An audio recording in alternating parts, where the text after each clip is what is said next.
For 11 months, I was invisible to the most dangerous man in Chicago. Nolan Creed, Mafia Boss disguised as financial executive, cold and controlled and absolutely lethal, issued orders to the space beside my head like I was a voice-activated assistant rather than the woman sitting 3 feet away.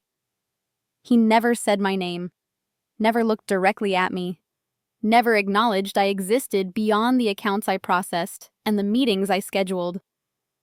I cataloged everything about him from safe distance.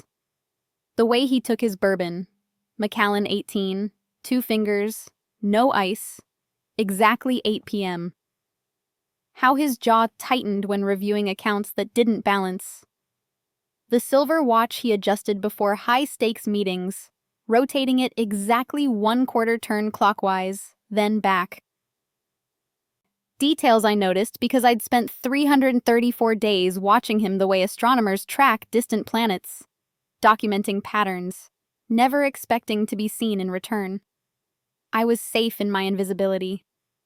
Until Thursday evening, when Ryder Malloy, Nolan's most dangerous capo, his childhood best friend, the charismatic enforcer who'd killed 12 men before 30, looked at me and really saw me. "You know what helps with loneliness?" he said, that disarming smile spreading across his scarred face. "Dinner.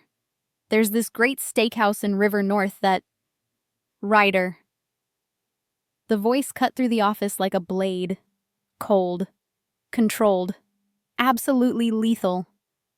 Nolan emerged from his doorway, and for the first time in 334 days, his eyes, dark, intense, burning with something I couldn't name, locked directly on mine. The air in the room dropped 10 degrees.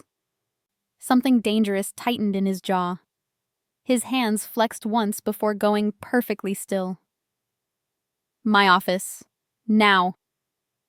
But before following Ryder's inevitable retreat, Nolan turned back to me. Truly turned, his full attention fixed. And the look was dark, possessive, terrifying. "You stay."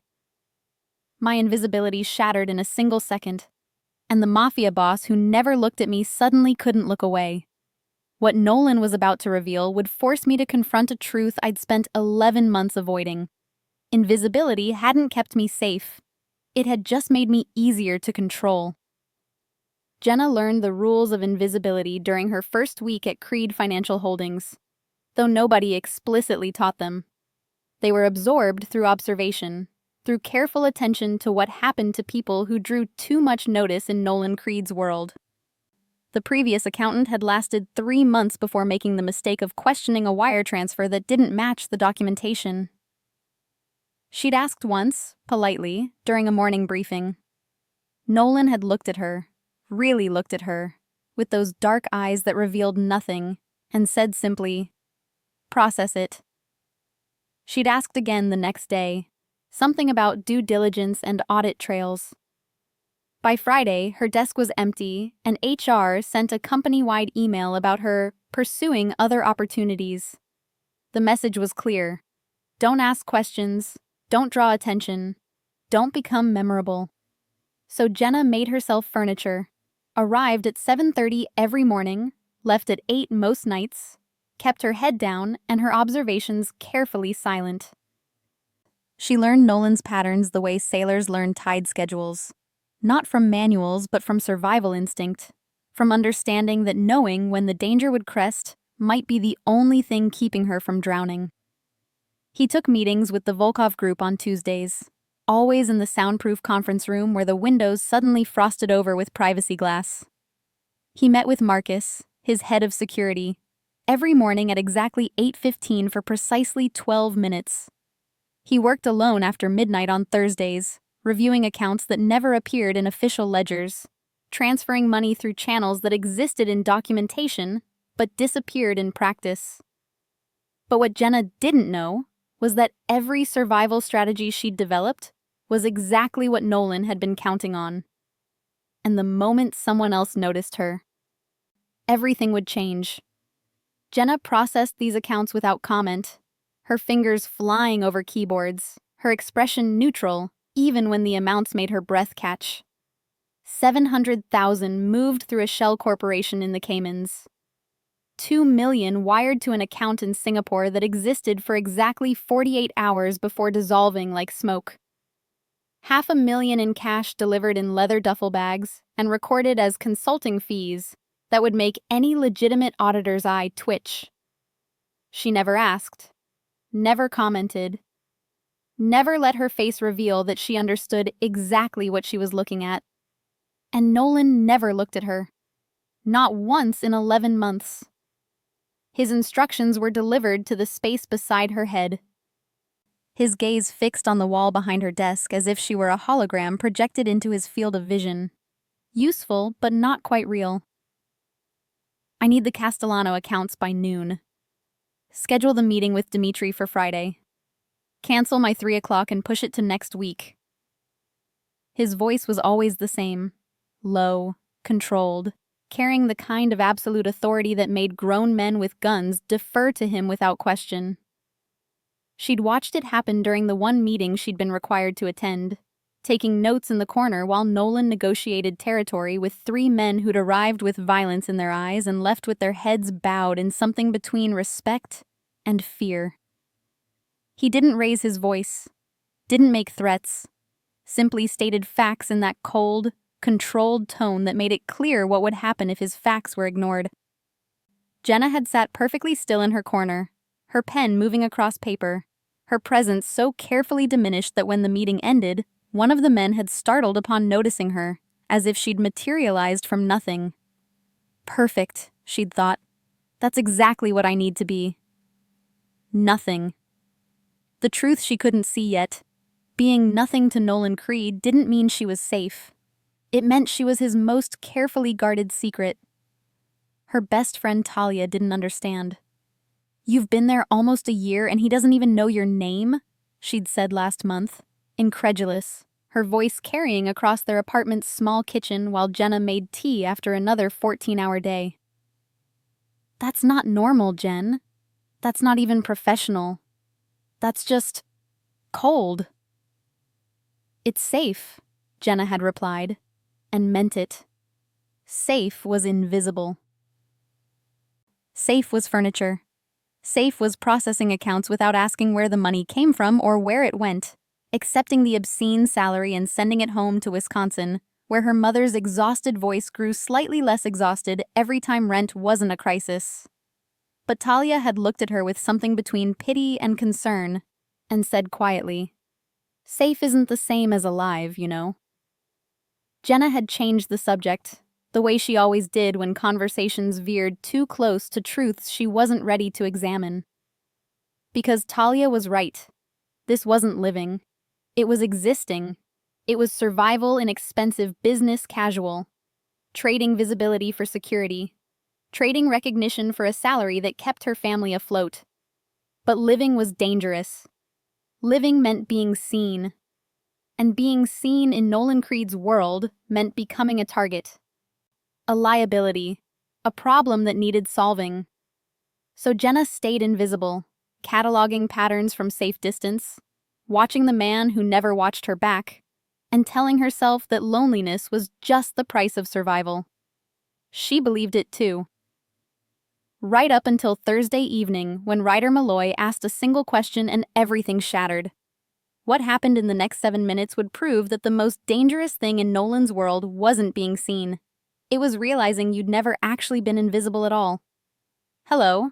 If this story touches your heart even a little, go ahead and subscribe. Join our family of hope and love, and tell us in the comments where you're watching from. Let's share this journey together.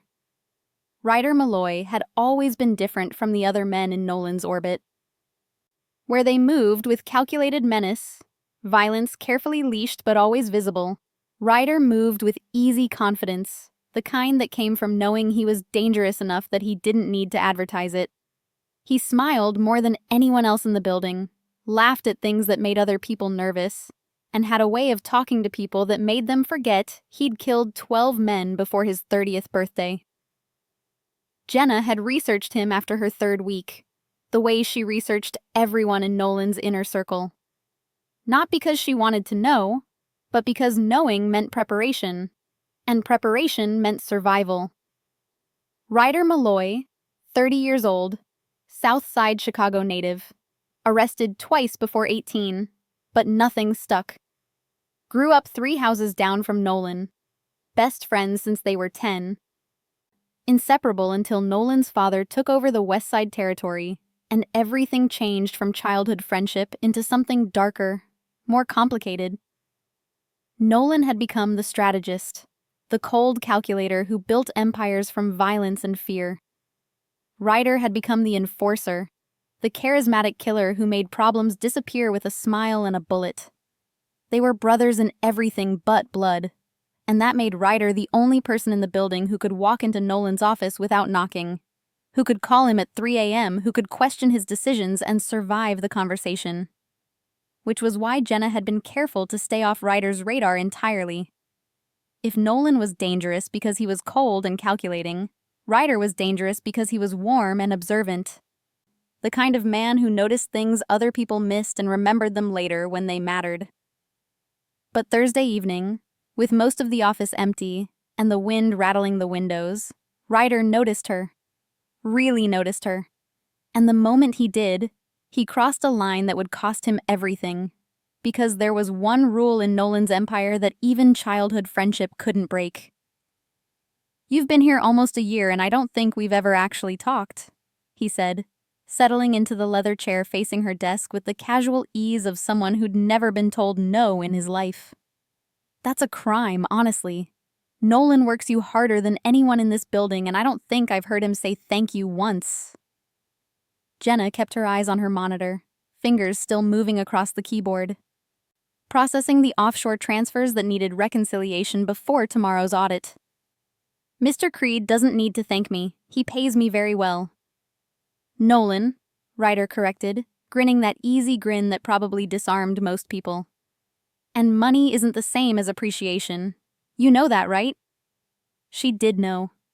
Had known for 11 months, every time Nolan issued instructions to empty space. Every time he left documents on her desk without acknowledgement. Every time he walked past her like she was air.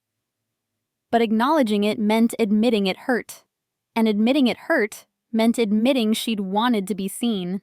And wanting to be seen was the first step toward the kind of visibility that got people disappeared.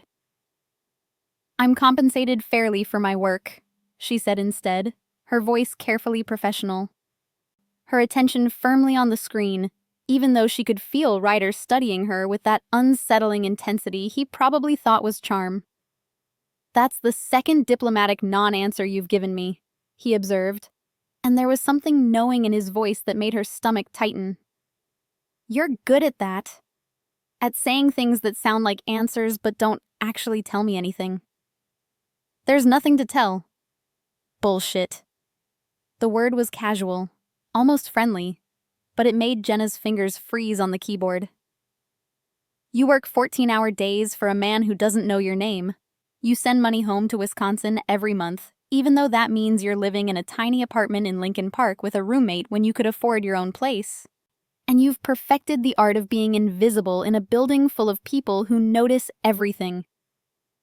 That's a lot of something, Jenna. That's practically a whole novel of something." What Jenna was about to admit would crack open the loneliness she'd been carrying for 11 months, and give Ryder exactly the opening he needed to make his fatal mistake. She looked at him then, really looked at him, and found him watching her with those dark eyes that crinkled at the corners when he smiled, but carried weight that belied the easy charm. He knew about Wisconsin, about Talia, about the apartment she could barely afford even with the obscene salary, because half her paycheck went home to cover medical bills and mortgage payments, and all the financial wreckage her father had left behind. Which meant he'd looked into her. Had run background beyond the standard employment check, had decided she was interesting enough to investigate. "Mr. Malloy." "Ryder," he interrupted gently. "We've established I know where you live and how much you make. Pretty sure we're past formalities." "Ryder," she conceded, because arguing would draw more attention than acquiescence. I appreciate the interest, but I'm just an accountant. There's nothing interesting about spreadsheets and wire transfers. See, that's where you're wrong. He leaned forward, arms folded over the back of the chair, and his expression shifted into something more genuine, less performative. You're the only person in this building who's lasted more than 6 months in close proximity to Nolan without either becoming terrified of him or trying to leverage the proximity into power. You just exist. Competently, quietly, like you've figured out some secret to surviving him that nobody else has. The observation was too accurate, too close to truths Jenna had spent 11 months carefully not examining. I do my job, that's all. You do more than your job. You do it better than anyone before you, and you do it without asking for recognition or advancement, or even basic human acknowledgement. Ryder's voice softened, something almost sympathetic threading through the words. That's lonely, isn't it? Being that invisible. And there it was. The thing Jenna had admitted to Talia late at night when exhaustion made honesty easier than deflection. The truth she'd been carrying like weight in her chest for 11 months. Yes, it was lonely. Achingly, exhaustingly lonely. Watching life happen to everyone around her while she faded into wallpaper. Useful but never valued. Necessary but never seen. It's fine, she said, but her voice came out quieter than intended, and Ryder heard the crack in her armor. It's not fine, he said gently. And you know what? You don't have to be invisible all the time. There are people in this building who'd notice you if you let them. The implication hung in the air between them, and Jenna felt something cold settle in her stomach. Because Ryder wasn't just making conversation, he was interested, genuinely interested. And interest from men like him was the opposite of invisible, was the exact kind of visibility that got people noticed by everyone in proximity, including Nolan. Through the glass walls of his office, Nolan had been watching every second of this conversation, and what he was about to do would prove that Jenna had never been invisible to him at all.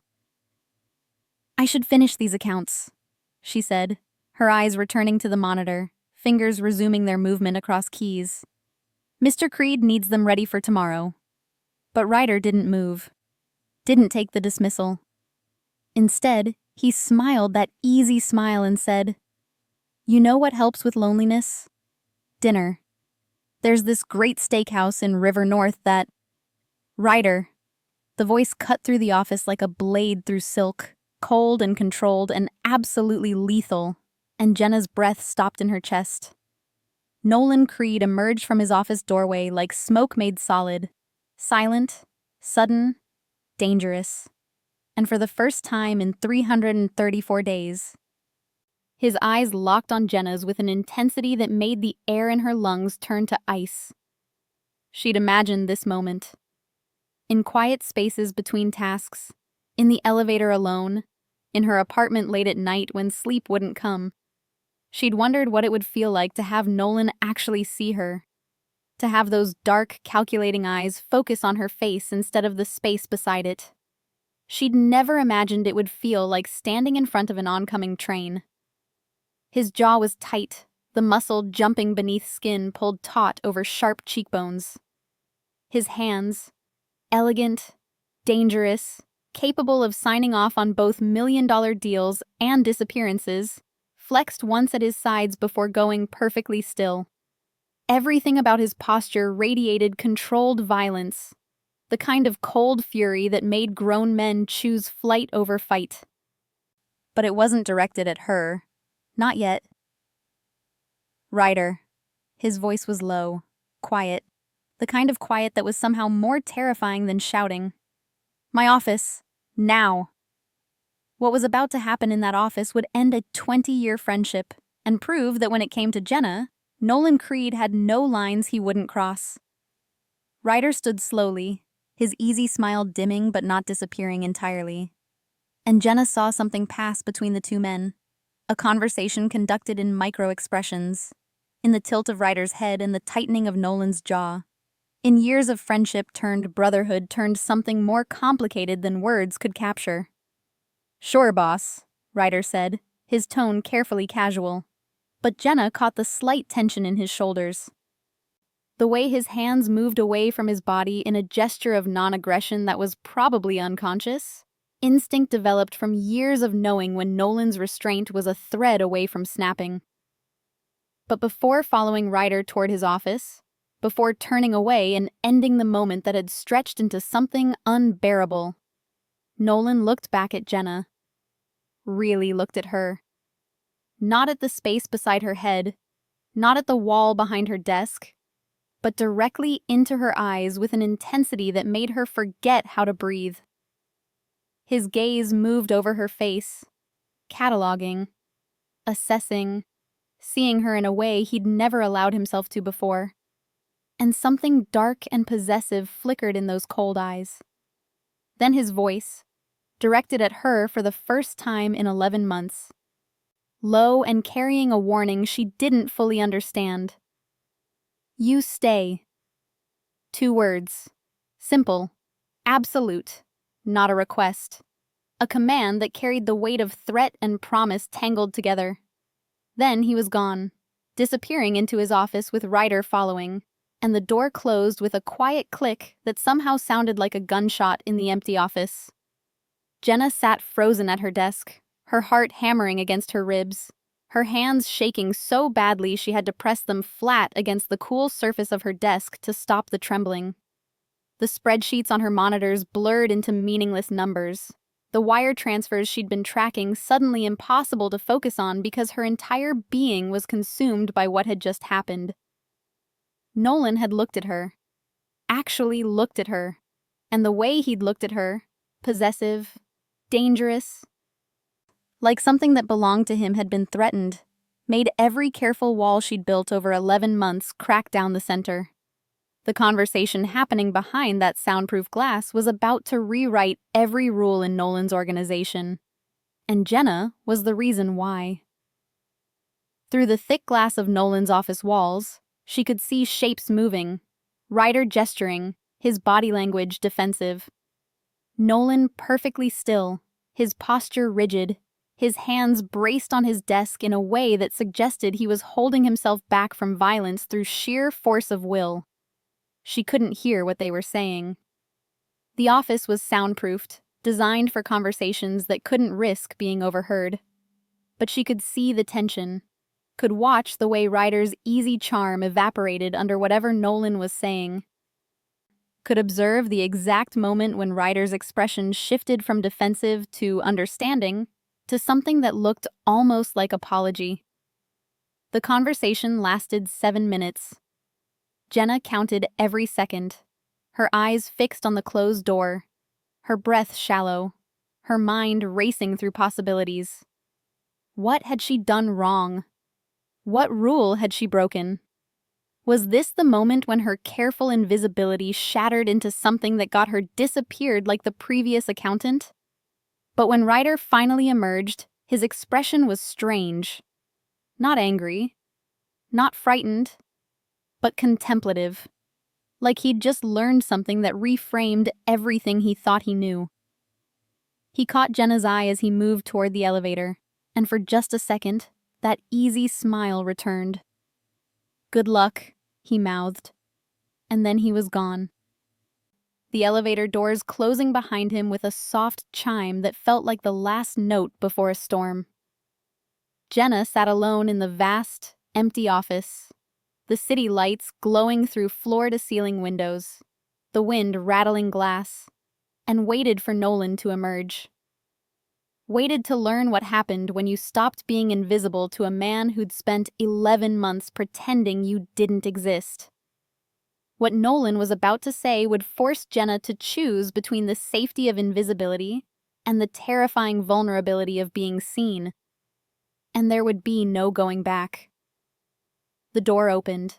Nolan stood framed in the doorway, his suit jacket discarded, his shirt sleeves rolled to his elbows in a rare display of anything less than perfect presentation. His dark hair was slightly disheveled, like he'd run his hands through it, and his expression was different. Not cold, not controlled, something raw and unguarded that disappeared the moment he realized she was watching.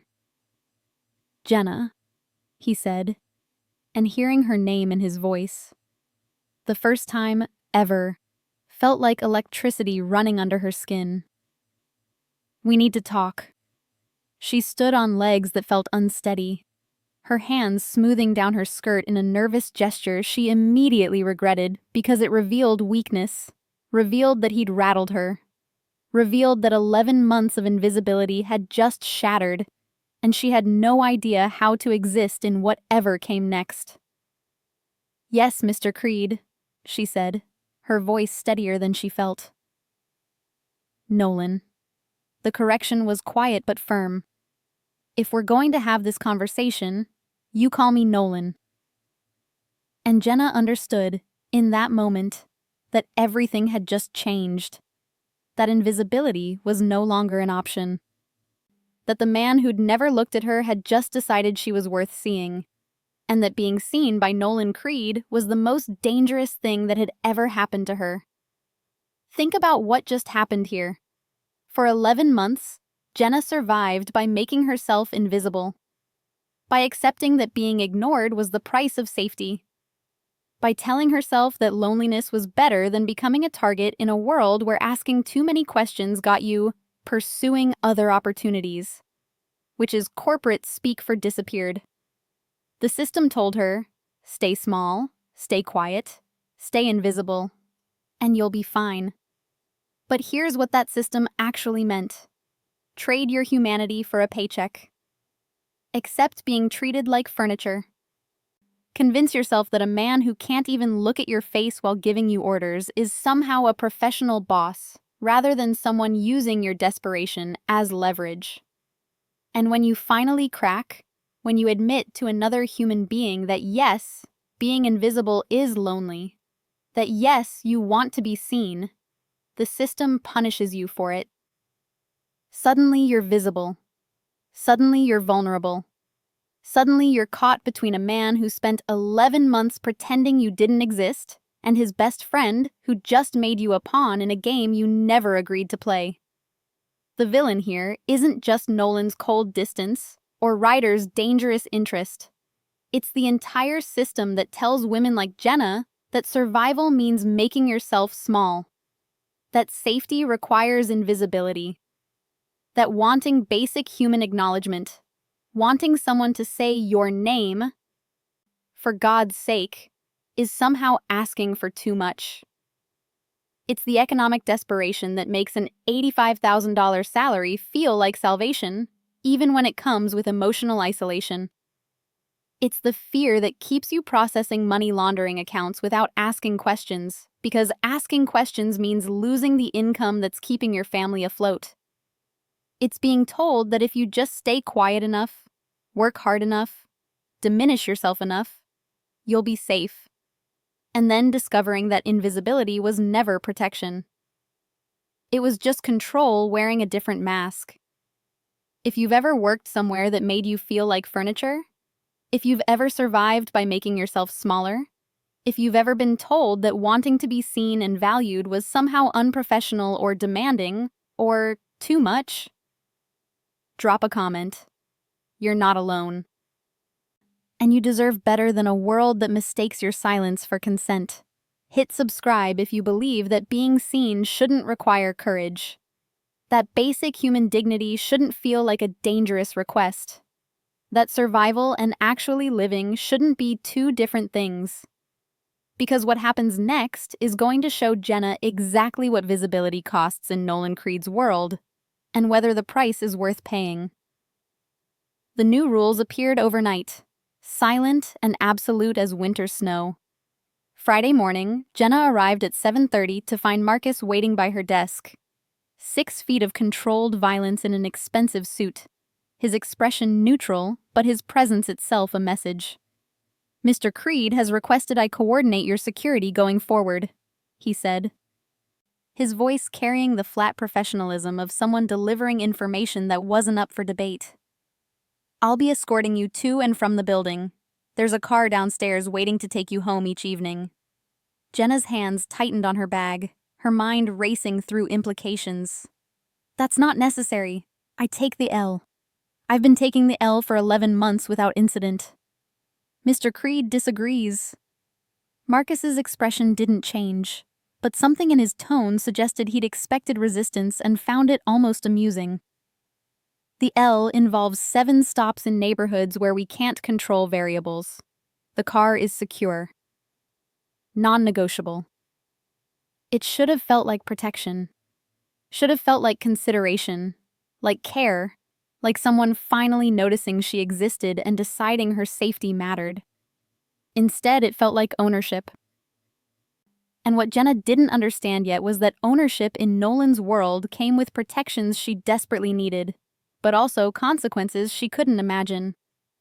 Like Nolan had decided she was valuable enough to protect, and therefore valuable enough to control, and the line between those two things was thinner than the edge of a razor blade.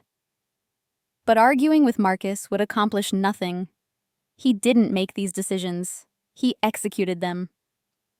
So Jenna nodded once, carefully neutral, and moved to her desk where a new protocol waited in her email. Security clearance updated. Access codes changed. New NDA addendum requiring her signature acknowledging that she understood the heightened sensitivity of her position and the consequences of discussing it with anyone outside approved channels. The consequences were outlined in careful legal language, but the message was clear. Visibility came with responsibilities that invisibility had never required. She signed it. What choice did she have? The real change, though, the one that made her breath catch and her pulse quicken and her carefully constructed professional distance crumble, was Nolan himself. He looked at her now. Not constantly, not obviously, but throughout the day, she'd feel the weight of his attention, would glance up to find his gaze on her through the glass walls of his office, dark eyes tracking her movements with an intensity that made her skin prickle with awareness.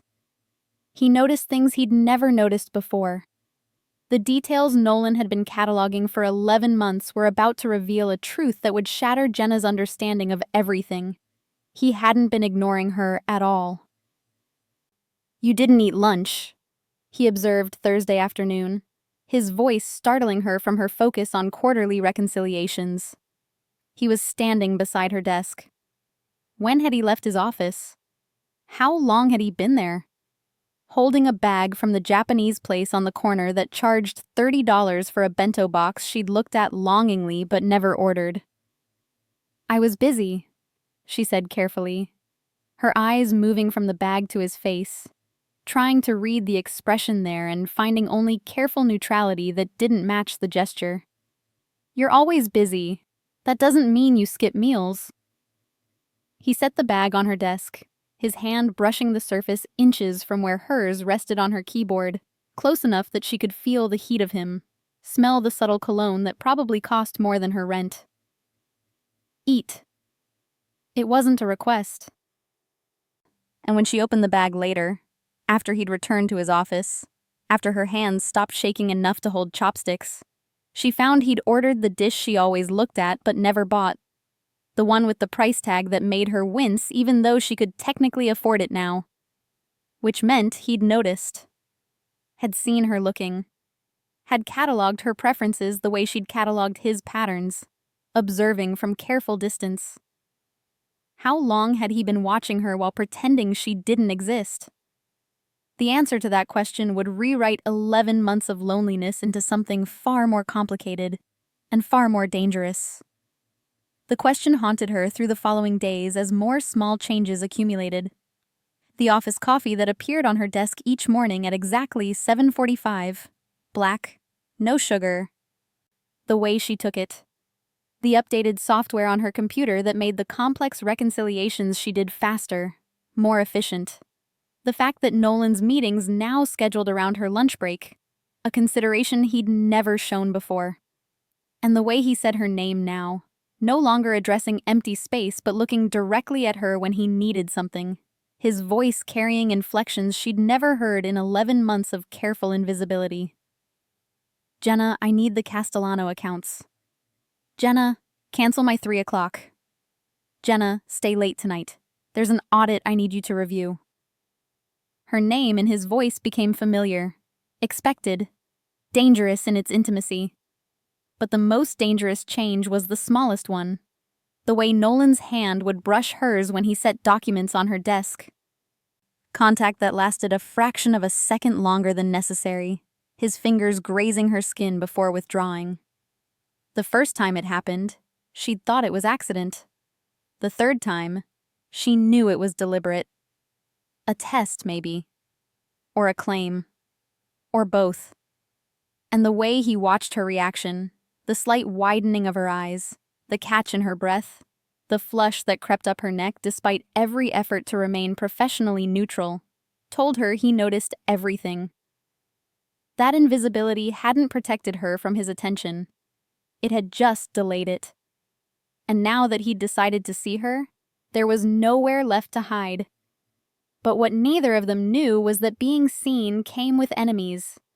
And someone in Nolan's organization had just decided that Jenna's visibility made her the perfect target. The crack came on a Tuesday. Subtle as morning light through blinds, easy to miss if you weren't paying attention. But Jenna was always paying attention. It was her survival mechanism, her carefully cultivated skill, noticing the things other people missed, cataloging micro-expressions and inflections and the spaces between words where truth lived. So she noticed when Nolan hesitated. It was barely perceptible, a half-second pause before he withdrew his hand after setting a contract on her desk, his fingers lingering near hers just long enough that the contact stopped being accidental and became intentional. His jaw tightened, that muscle jumping beneath skin the way it did when he was forcing himself not to react to something. Then he stepped back, putting careful distance between them, his expression returning to the neutral mask he wore like armor. But she'd seen it, the hesitation, the want warring with control. And once she'd seen it, she couldn't stop seeing it everywhere. In the way his voice softened fractionally when he said her name, the edges of command smoothing into something almost gentle before he caught himself. In how his eyes tracked her movements across the office, following her to the printer or the break room with an intensity that wasn't quite surveillance, and wasn't quite professional. In the small, careful ways he'd started existing in her proximity, standing closer than necessary when reviewing documents at her desk, his shoulder nearly touching hers while they bent over spreadsheets, the heat of him bleeding through expensive fabric and making concentration impossible. Hello, if this story touches your heart even a little, go ahead and subscribe. Join our family of hope and love, and tell us in the comments where you're watching from. Let's share this journey together. What Nolan was fighting against, the vulnerability he'd spent 20 years avoiding, was about to win. And when it did, everything would change. Friday evening, the office empty except for them, as had become routine, Nolan emerged from his office carrying 2 glasses of bourbon, Macallan 18, his nightly ritual, and set one on Jenna's desk. She stared at it, then at him, her heart doing something complicated in her chest. Mr. Creed? Nolan, he corrected quietly, settling into the leather chair that Ryder had occupied 3 weeks ago, the one that faced her desk, putting them at eye level. We established this. Nolan, she amended, her tongue wrapping around his name in a way that felt intimate despite the professional setting. I'm still working. You've been working for 13 hours. The accounts can wait 20 minutes. He lifted his own glass, the amber liquid catching the city lights streaming through the windows. Drink with me. It wasn't a command this time. It was a request, maybe even a plea, and something in his tone, vulnerable, almost uncertain, made it impossible to refuse. She lifted the glass, the crystal heavy and expensive in her hands, and took a careful sip. The bourbon burned smooth and warm down her throat, tasting like wood smoke and money and the kind of recklessness that got people hurt in Nolan's world. You sent money home today, Nolan observed quietly, his eyes on hers over the rim of his glass. Same as you do every month, $1,200 to your mother's account in Madison. Jenna's breath caught. You monitor my bank accounts? I monitor everything that matters. No apology, just fact, delivered in that controlled voice that somehow made the invasion feel less like violation and more like attention. Your mother works 2 jobs. Your brother needs physical therapy your insurance doesn't cover. Your father left you with debt you've been paying off for 6 years. She should be angry, should feel exposed, vulnerable, invaded by his knowledge of things she'd never shared. But instead, she felt seen in a way that went beyond visibility, seen down to the bones of her, all the carefully hidden struggles laid bare under his dark gaze. Why do you care? The question escaped before she could lock it down, and immediately she wanted to take it back. To return to professional distance where these kinds of truths didn't exist. What Nolan was about to confess would prove that 11 months of invisibility had been the most exhausting performance of his life, and that pretending not to care had nearly destroyed him. But Nolan didn't look away, didn't deflect. He held her gaze and said quietly, "Because I spent 11 months pretending you didn't exist, and it was the most exhausting thing I've ever done." The confession hung in the air between them, vulnerable and dangerous and absolutely devastating. Jenna's hands tightened on her glass, her mind racing through implications. What? I noticed you the first day. His voice was low, careful, each word chosen with precision. The first hour. You walked into this office in professional armor, scared but hiding it. Desperate but pretending otherwise, and you sat at that desk and started working like your life depended on it. And I thought, she's going to be a problem. Because I'm incompetent? The words came out sharper than intended. Because you're the opposite of incompetent. Because you see things other people miss, understand patterns that should be invisible, and you're careful enough not to ask questions that would make you a liability. He paused, his jaw tightening. And because the moment you sat down, I wanted to know everything about you. Wanted to understand what brought you here. What kept you up at night. What made you smile on the rare occasions when you thought no one was watching. Jenna couldn't breathe. Couldn't process what he was saying because it rewrote 11 months of reality. Turned invisibility into deliberately imposed distance, transformed her careful hiding into his careful pretending. So you just ignored me? For almost a year? I ignored you because paying attention was dangerous. Because people I pay attention to become targets. Because letting anyone close is weakness in my world, and weakness gets people killed. His voice dropped even lower, rough with something that might have been regret. And because I knew if I looked at you, really looked at you, I wouldn't be able to stop. The admission shattered something between them, broke down walls that Jenna had built for survival, and Nolan had built for control, leaving them both exposed in ways that should have been terrifying, but felt instead like relief. The truth Nolan had just revealed would force them both to make a choice. Stay safe in their carefully constructed distance, or risk everything for the possibility of being truly seen. Ryder asked if I was single, Jenna said quietly, the pieces finally clicking into place. And you snapped because him asking meant he'd noticed you. Meant you were visible to someone other than me. Meant I'd failed at keeping you safe through distance. Nolan's hand tightened on his glass, knuckles white. And because the thought of him, of anyone, looking at you the way I've wanted to look at you for 11 months made me want to break things. It was the most honest thing he'd ever said to her. The most vulnerable. The most dangerous. And Jenna, who'd spent 11 months surviving through invisibility, made a choice that would change everything. She set down her glass, stood, and crossed the 3 feet of space that separated them. Nolan's eyes tracked her movement, dark and intense, his entire body going perfectly still like a predator watching prey approach. When she stopped in front of him, close enough to touch, close enough to feel the heat radiating off him, close enough that her knees nearly brushed his jaw tightened and his hands flexed on the armrests of the chair, but he didn't move. "I've wanted to be seen by you since the day I started," Jenna said quietly, her voice steady despite the way her heart hammered against her ribs. "But I was too afraid of what being seen would cost." Nolan's eyes held hers, and slowly, carefully, he reached up and brushed his fingers against hers, the same ghost touch he'd been testing for weeks, but deliberate now. Intentional, asking permission instead of taking it. And now, his voice was rough, barely controlled. "Now I'm more afraid of staying invisible."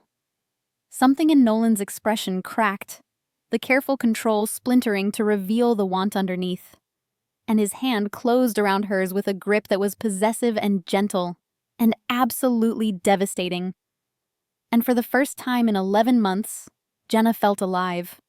But being alive in Nolan's world meant being visible to his enemies, and the consequences of that visibility were about to become terrifyingly real. Monday morning arrived with Marcus waiting at the elevator instead of by Jenna's desk, his usual post when coordinating her security. His expression was neutral as always, but something in his posture suggested tension, the kind that preceded violence or decisions that couldn't be undone. "Mr. Malloy is no longer cleared for this floor," he said without preamble, as Jenna approached her desk, his voice carrying across the empty office. "If he attempts contact, you're to notify me immediately." Jenna's hands tightened on her bag, her stomach dropping. What happened? "That's between Mr. Creed and Mr. Malloy."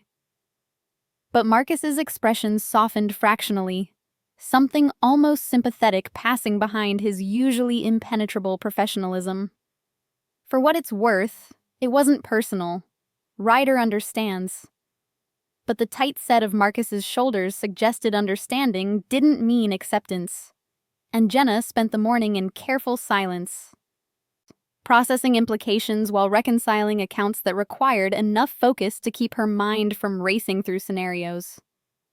What Jenna was about to learn would prove that being valued by Nolan Creed meant watching him sacrifice even his oldest friendship, and that protection in his world came at prices she'd never imagined.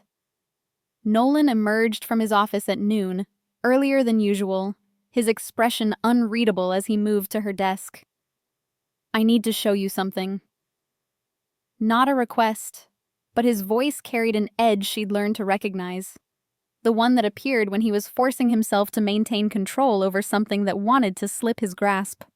She followed him into his office, the door closing behind them with a quiet click that felt heavier than it should. The space was familiar from distance. She'd spent 11 months watching him work through glass walls, but being inside it, surrounded by evidence of his power and control, made her breath catch. Nolan moved to the window, his back to her, hands in his pockets, his shoulders tight with tension he was trying and failing to hide.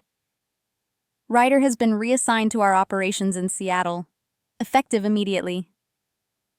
The words landed like stones in still water, sending ripples Jenna couldn't quite trace. "You sent him away because he asked about me." "I sent him away because he crossed a line." Nolan's voice was controlled, but something underneath it wasn't. Something raw and barely leashed that made the air in the room feel charged. "Because he approached you when I'd made it clear you were off limits." Because he asked a question that he had no right to ask. "Is she single?" Jenna said quietly, the words that had changed everything, that had shattered 11 months of careful invisibility and dragged her into visibility she'd spent her entire time here avoiding. Nolan turned, and the look on his face, possessive, dangerous, vulnerable, made her forget how to breathe. "Yes. And instead of just telling him I was off limits, you banished him to Seattle." The explanation Nolan was about to give would reveal exactly how dangerous being visible in his world really was, and why Ryder's question had crossed a line that demanded consequences. I didn't banish him. Ryder's good at what he does, and Seattle needs his particular skills. But the deflection was thin, transparent, and Nolan's jaw tightened as he added, "And yes, I wanted him away from you. Wanted anyone who might look at you the way he looked at you to understand that you're not available."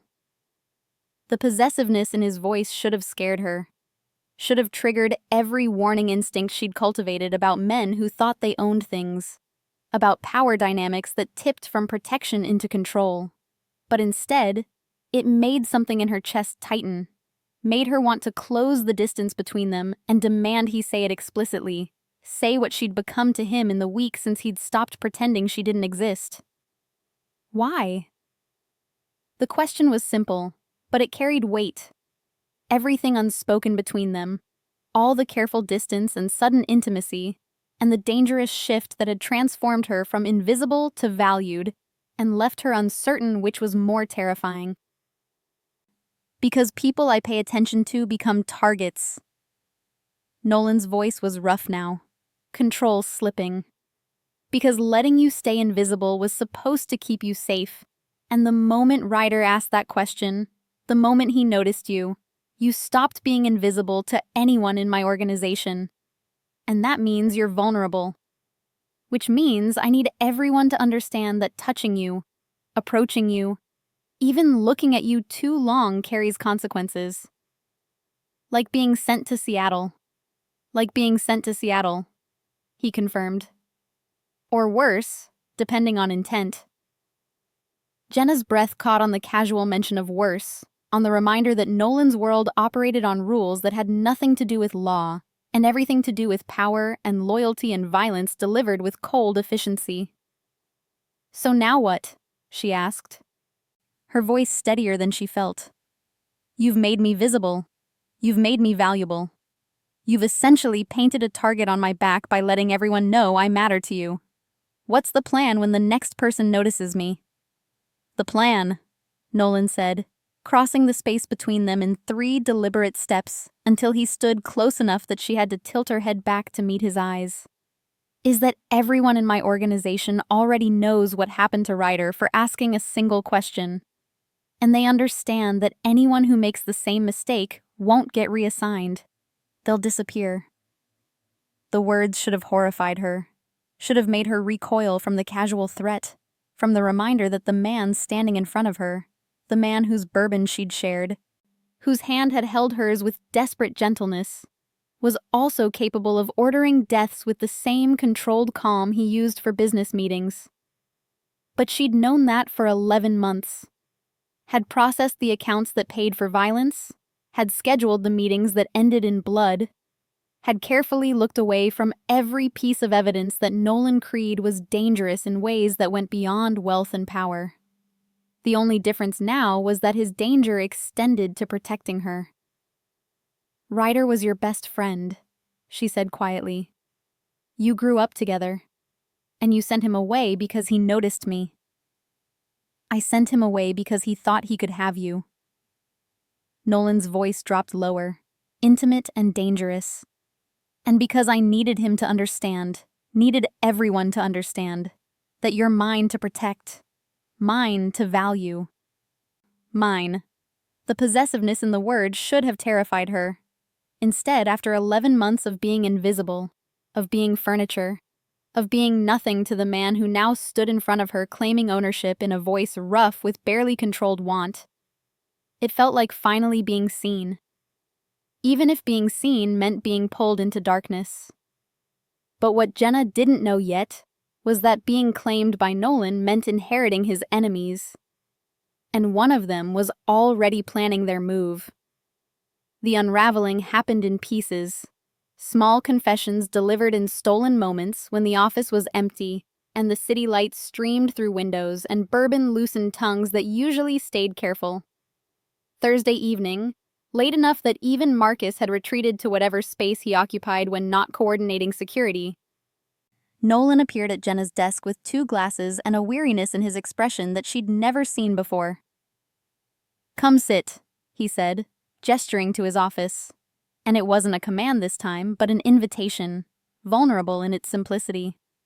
She followed him into the space that had become familiar over recent weeks, settling into the leather chair that faced his desk while he moved to the window, his back to her, his shoulders tight with tension he was trying to release through sheer force of will. "I'm not good at this," he said finally, his voice quiet enough that she had to lean forward to hear. "At letting people in, at admitting I need anything beyond control and distance." Jenna waited, her bourbon untouched, her attention entirely on the man in front of her who was working so hard to lower defenses that had probably saved his life a dozen times. The story Nolan was about to tell would reveal exactly why he'd spent 11 months pretending Jenna didn't exist, and why letting her in now terrified him more than any enemy ever had. "My father built this empire on fear, on the understanding that showing weakness, showing care, showing any attachment to anything beyond power meant creating vulnerabilities enemies could exploit." Nolan's hand lifted to touch the window, his fingers leaving prints on glass. He had 3 men he trusted completely. They all died because his enemies figured out he cared about them, used them as leverage, took them apart piece by piece until my father gave up territory, gave up money, gave up everything to make it stop. The story landed heavy in the quiet office, painting pictures Jenna didn't want to imagine. Violence delivered strategically, pain as negotiation tool, care weaponized into weakness. "So you decided not to care about anyone." "I decided not to let anyone close enough to matter." Nolan turned, and his expression was raw, unguarded in ways she'd never seen. "Built an empire on the same principles my father did, but better. Colder, more isolated, no attachments, no vulnerabilities, no one close enough to use against me. And then I showed up. And then you showed up." His voice softened, something almost like regret threading through the words. "This competent, careful woman who worked herself to exhaustion and sent half her salary home and never asked for recognition or attention or anything beyond being left alone. And I thought I could just not notice.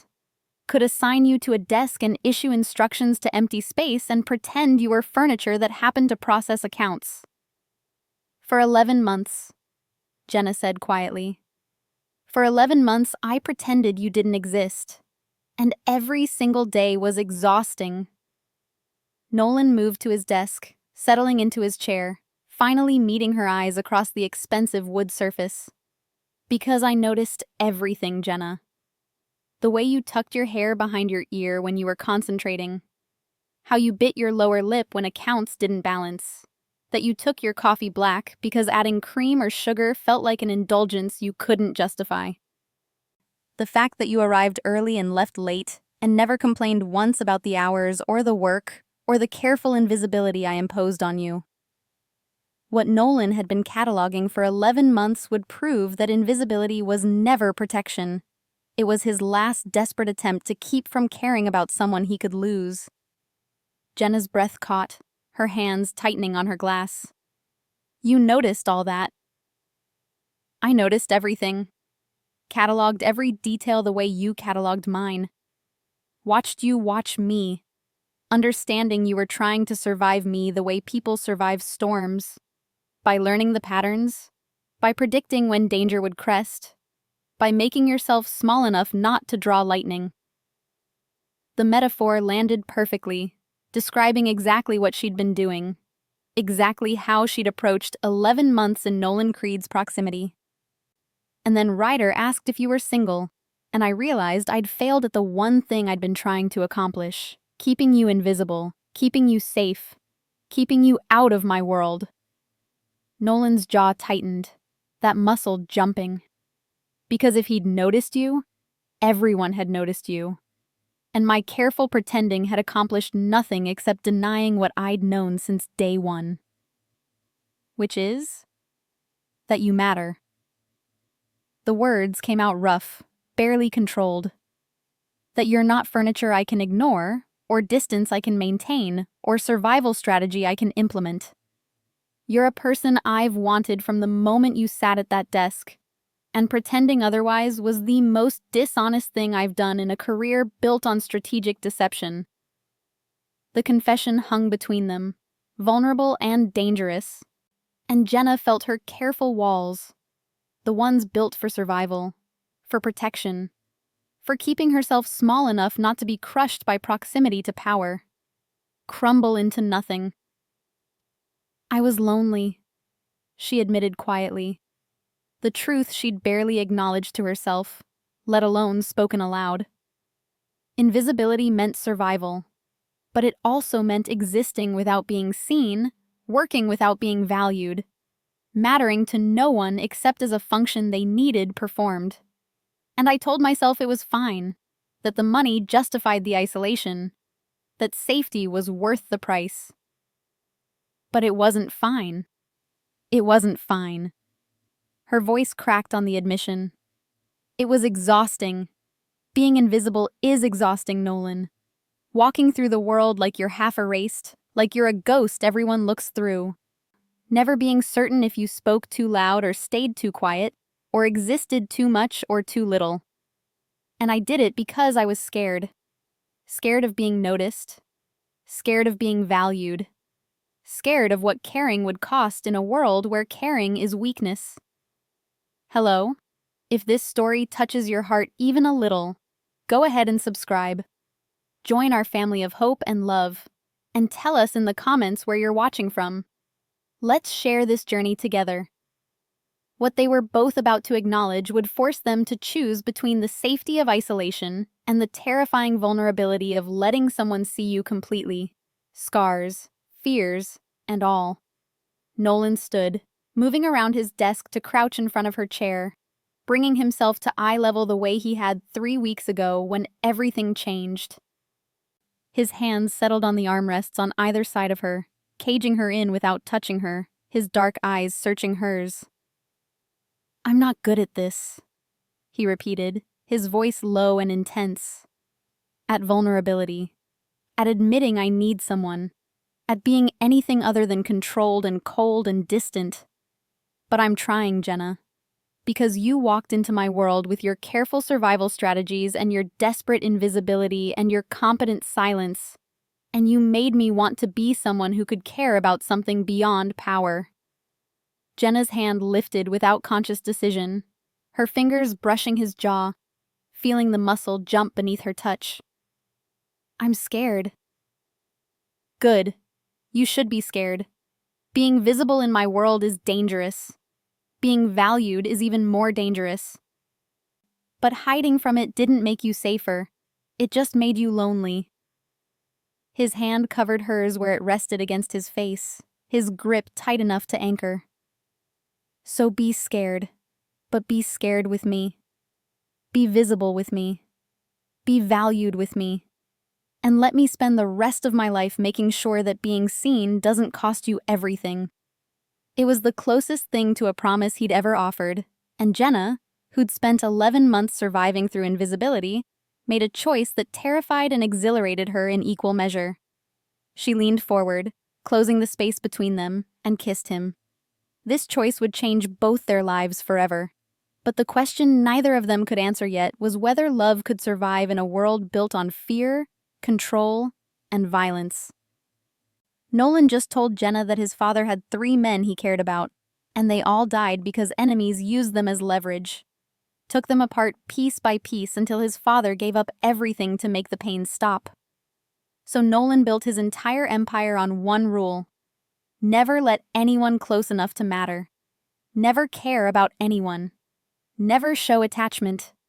Because in his world, caring equals weakness, and weakness gets people killed. For 20 years, that rule kept him alive, kept him powerful, kept him safe. Until Jenna sat at that desk. And suddenly, for the first time in 2 decades, Nolan wanted to break his own rule. Here's the villain in this moment. It's not Nolan's coldness, or his father's empire, or even the enemies circling in the shadows. It's the belief that caring about someone is weakness. It's the idea that vulnerability equals danger, that love makes you a target, that the only way to stay safe is to stay isolated. It's a world that punishes connection, that treats human attachment like a liability to be managed rather than a gift to be protected. That tells people like Nolan that if you want to survive, you have to choose between power and love. You can't have both. And it forces people like Jenna into an impossible choice. Accept being invisible and safe, or risk being seen and become a target for every enemy Nolan has accumulated in 20 years of building his empire on fear. The system says, love is weakness. Care is vulnerability. The only people who survive are the ones who don't let anyone matter. But what Nolan just did, admitting he noticed everything about Jenna from day one, confessing that pretending she didn't exist was exhausting, choosing to be vulnerable even though it terrifies him, that's the most powerful thing he's done in this entire story. Because real strength isn't never needing anyone. Real strength is admitting you need someone even when needing them could destroy you. Real courage isn't building walls so high that nothing can hurt you. Real courage is lowering those walls for one person and trusting them not to use your vulnerability as a weapon. If you've ever been told that needing someone makes you weak, if you've ever believed that caring about people makes you a target, if you've ever built walls so high that you forgot what it felt like to let someone in, drop a comment, because you're not alone. And the world that told you love equals weakness was lying. Hit subscribe if you believe that vulnerability is strength, that caring about someone is courage, and that choosing to be seen, even when it's terrifying, is worth it.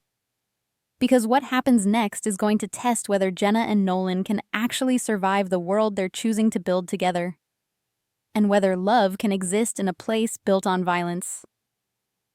The choice arrived on a Tuesday morning, wrapped in an envelope marked confidential, and hand-delivered by Marcus, who set it on Jenna's desk without comment before retreating to his usual position by the elevator. Inside was a single sheet of paper, expensive cardstock with Nolan's precise handwriting filling half the page. My penthouse, 8 p.m. Tonight, we need to talk about what happens next. Not a request, not quite a command. Something between invitation and inevitability. The acknowledgement that the past 3 weeks had been building toward a conversation they could no longer avoid. What Nolan was about to ask Jenna would force her to choose between safety and him, and there would be no middle ground. Jenna arrived at 7:58, the private elevator delivering her directly into a space that matched everything she'd learned about Nolan. Expensive, controlled, revealing nothing personal except through careful curation. Floor-to-ceiling windows overlooking Chicago. Furniture that whispered wealth. Art that cost more than most people's houses. And in the center of it all, Nolan Creed standing with 2 glasses of bourbon, wearing casual clothes she'd never seen. Dark jeans, a black Henley, his feet bare against hardwood floors. He looked younger like this, less armored, more human. "You came," he said quietly, handing her one of the glasses. "You asked." She took the bourbon, her fingers brushing his in the exchange, that familiar spark of contact that had become routine in recent weeks. Though asked might be generous.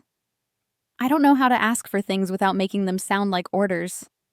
He gestured to the sofa, leather, expensive, positioned to face the windows where the city glowed like stars brought to ground level. "I'm trying to learn." They sat, careful space between them, and for a long moment neither spoke, just existed in proximity with bourbon and city lights and the weight of everything unspoken pressing down. "I can't do halfway," Nolan said finally, his voice low and serious. "That's what you need to understand before we go any further. I'm not capable of casual." Can't maintain distance now that I've let you close. My world doesn't allow for moderation, for partial commitment, for keeping one foot out the door in case things get complicated. Jenna's breath caught, understanding the warning underneath the words. You're saying I'm either in completely or not at all. I'm saying that being with me means accepting everything that comes with it. The security, the surveillance, the fact that Marcus will coordinate your movements because you're valuable now, which means you're vulnerable. The understanding that my enemies will look for leverage, and you'll be leveraged the moment they understand what you mean to me. His jaw tightened, that muscle jumping. I'm saying that once you're mine, truly mine, there's no such thing as invisible anymore. No going back to furniture. No pretending we're just employer and employee who happen to work late together.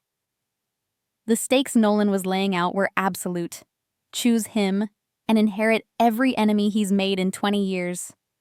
Choose safety and lose the only person who's ever truly seen her. The possessiveness in mind should have triggered every warning instinct Jenna had cultivated. Should have reminded her that men who talked about ownership were men who confused care with control. But Nolan wasn't her father, walking away when responsibility got heavy.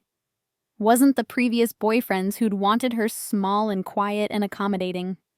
He was offering something darker, more complicated. Protection that came with visibility. Value that came with vulnerability. Care that came with consequences. And what do I get in return? She asked quietly. Besides security and surveillance and being leverage your enemies can exploit? Me. The word was simple, absolute. All of me. The parts that are cold and controlled and dangerous, yes, but also the parts I don't show anyone.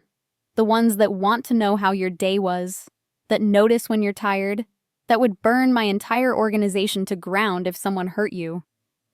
You get someone who sees you, Jenna. Really sees you. Not as function or furniture or survival strategy, but as the person you are underneath all the careful invisibility. He paused, his hand moving to cover hers on the leather cushion between them. You get someone who knows you sent money home, even when it means living in a smaller apartment than you can afford. Who understands you take your coffee black because indulgence feels wasteful when your family is struggling. Who notices you bite your lip when you're concentrating and tuck your hair behind your ear when you're nervous and stay late, not because I demand it, but because perfection feels like the only way to justify your salary. Each observation landed like evidence that he'd been watching her as carefully as she'd been watching him, cataloging details she thought no one noticed, caring about things she'd assumed didn't matter. You get someone who spent 11 months pretending you didn't exist because admitting you mattered felt like weakness, and who's now telling you that you're the only thing that's mattered in years. Who's offering you everything I am, the good and the catastrophically broken, and asking you to decide if that's enough. It was the most vulnerable she'd ever seen him, the most honest, the most terrifying in its intimacy. Jenna's next words would determine both their futures, and whether choosing love over safety was courage or the most dangerous mistake she'd ever make. Jenna's hand turned under his, their fingers intertwining, and she looked at this dangerous, complicated man who'd given her both invisibility and visibility, who'd kept her safe through distance and was now offering protection through proximity. I need to know something first, she said quietly. Is this about wanting me or about not wanting anyone else to have me? Nolan's eyes held hers, dark and intense. Both. And I won't apologize for the possessiveness, won't pretend I'm not territorial about things I value. But it's not just ownership, Jenna. It's not just claiming you so others can't. It's wanting you close enough to touch, wanting your voice first thing in the morning, wanting to know every thought in your head and every fear in your heart. It's caring about you in ways I've spent my entire adult life avoiding, because caring makes you vulnerable, and vulnerability gets people killed in my world. But you're willing to be vulnerable anyway. I'm willing to be vulnerable with you, for you, Because 11 months of pretending taught me that distance doesn't make you safer. It just makes you alone. And I'd rather be vulnerable with you than safe without you. It was the answer she needed, the truth that made the choice possible. Jenna set down her glass, her decision made, and shifted closer to him on the sofa until their knees touched, until she could feel the heat of him through expensive denim, until his breath caught and his hand tightened around hers. "Then I'm in," she said quietly. "All in. No halfway, no safety net, no pretending I can go back to invisible if this gets complicated." Something in Nolan's expression cracked, the careful control fracturing to reveal relief and want, and something that looked dangerously close to devotion. "All in," he repeated, and kissed her. This moment would mark the beginning of their transformation, but the question neither of them could answer yet was whether choosing each other would save them or destroy them both. The transformation happened gradually, then all at once. Small changes accumulating into a shift so fundamental that Jenna barely recognized the person she'd been 3 months ago. The woman who'd survived through invisibility, who'd kept her head down and her observations silent, who'd pretended not to exist in hopes of avoiding notice from dangerous men. That woman was gone. In her place was someone who walked into Nolan's office without knocking, who offered opinions on territorial negotiations she'd once pretended not to understand, who sat in meetings with men who'd terrified her months ago and contributed analysis that made them reassess strategies. Someone visible.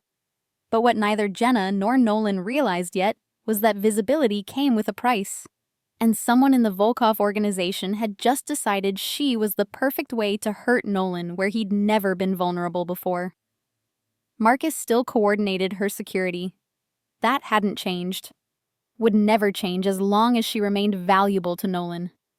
Which was to say, forever. But the surveillance felt less like restriction and more like consideration now.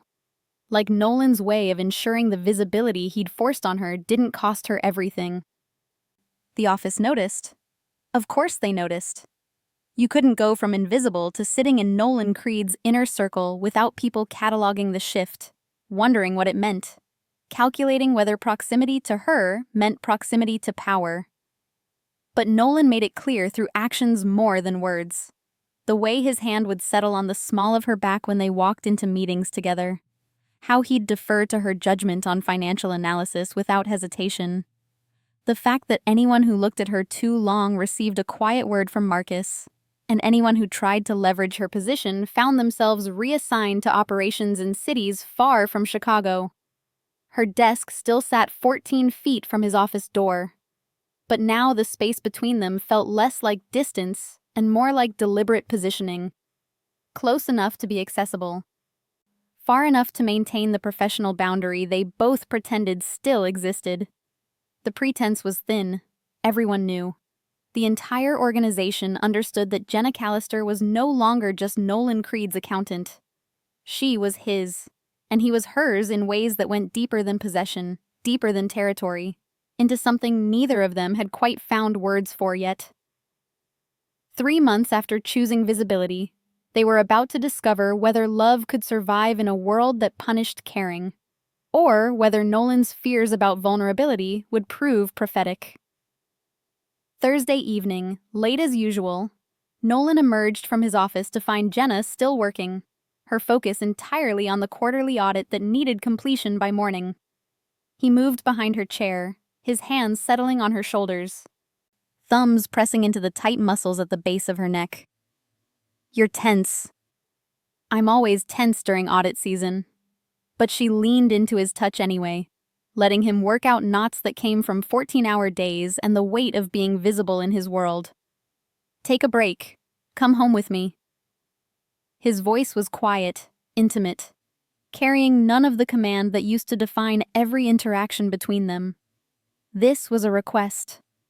A genuine one. "I need to finish this section first." "The section will still be here tomorrow." His hands stilled on her shoulders, his breath warm against her ear. "But I'm asking you to choose me over the work. Just this once. Come home. Let me cook you dinner. Let me be something other than the man who demands too much of your time. It was so different from 3 months ago, from 11 months ago, that Jenna felt something warm bloom in her chest. Something that might have been love, except they hadn't used that word yet. Hadn't named the thing that had grown between them from forced invisibility into this complicated, consuming partnership. She saved her work, shut down her monitors, and turned in her chair to find Nolan watching her with an expression that carried everything they hadn't said. Devotion, possession, care, want, all tangled together into something neither of them had expected, but both of them had chosen. "Okay," she said simply. "Take me home." And when his hand closed around hers, familiar and possessive and gentle all at once, Jenna realized that home had stopped meaning the apartment she shared with Talia months ago. Home was wherever Nolan was. But in choosing each other, they'd created something rare and dangerous in Nolan's world. A weakness that could be exploited. And his enemies were already watching. The penthouse had changed in small ways since the night she'd made her choice. Evidence of her presence scattered throughout spaces that had once held only him. Books she'd mentioned wanting to read stacked on the coffee table. Her favorite tea in the kitchen cabinet. One of her sweaters draped over the back of the sofa from the previous evening when she'd been cold, and Nolan had insisted she take his, but she'd grabbed her own instead. Small domesticities that transformed expensive isolation into shared space. That made the glass and steel and careful curation feel lived in rather than curated. Nolan cooked while she changed into comfortable clothes, his movements in the kitchen efficient and precise the way they were in everything. They ate on the sofa with the city glowing through windows, talking about nothing important. How Marcus was teaching her self-defense because, if you're going to be visible, you're going to know how to defend yourself. How her mother's voice had sounded less tired during their Sunday call. How Nolan's meeting with the Volkov group had gone surprisingly well. Normal conversations. Domestic. Intimate in their mundanity. "I love you," Nolan said suddenly, the words emerging quiet and certain, like he'd been holding them and had finally decided they needed to be said. In case that wasn't clear. In case I've been too careful about naming it. "I love you, Jenna. Have loved you since long before I was willing to admit you existed." Jenna's breath caught, her hand tightening around his. "I love you too. Even though you made me invisible for 11 months. Even though your world is dangerous and complicated and requires me to have security detailed just to take the train. Even though choosing you meant choosing visibility and all the complications that come with it. Especially because of that," Nolan corrected gently. "Because you chose it knowing exactly what it would cost. Chose me knowing exactly who I am. The cold, controlled, dangerous parts, and the parts that want nothing more than to come home to you at the end of 14-hour days." He kissed her then. And it tasted like bourbon and domesticity, and the strange alchemy of two people who'd survived through distance deciding that proximity was worth every risk it carried. What they'd just created, this fragile, precious thing called love in a world built on violence, would be tested sooner than either of them imagined. Later, wrapped in expensive sheets with Chicago's lights painting patterns on the ceiling, Jenna thought about the woman she'd been 11 months ago. Desperate for money, terrified of being noticed, convinced that invisibility was the only path to survival in Nolan Creed's world. That woman had been wrong. Survival wasn't invisibility. Survival wasn't hiding or diminishing or pretending to be furniture. Survival was being seen, really seen, by someone who valued you enough to dismantle every careful wall they'd built to keep people distant. Survival was choosing visibility, even when it was dangerous. Survival was love in a world that punished caring, devotion in spaces that demanded isolation, partnership with someone powerful enough to protect you and vulnerable enough to need protecting in return. "What are you thinking?" Nolan's voice was quiet in the darkness, his hand tracing patterns on her shoulder. that I'm glad Ryder asked if I was single. She felt him smile against her hair. Me too, even though I sent him to Seattle for it. You're terrible. I'm possessive. There's a difference. His arm tightened around her. But I'm also yours. Completely, catastrophically yours. And that's terrifying and perfect and everything I never knew I needed until you walked into my office and made invisibility impossible. Jenna turned in his arms, meeting his dark eyes in the dim light. I'm not invisible anymore. No, Nolan agreed softly. You're not. You're seen. You're valued. You're mine. And I'm never pretending otherwise again. It was promise and threat and devotion all tangled together. And Jenna, who'd spent 11 months surviving through invisibility, finally understood that being seen was worth every risk it carried. Because being seen by Nolan Creed meant being loved. And being loved meant being alive. If you felt something while watching, please subscribe. That's how I know these stories mean something to you, even on your TV. Take a second to join our community of story lovers.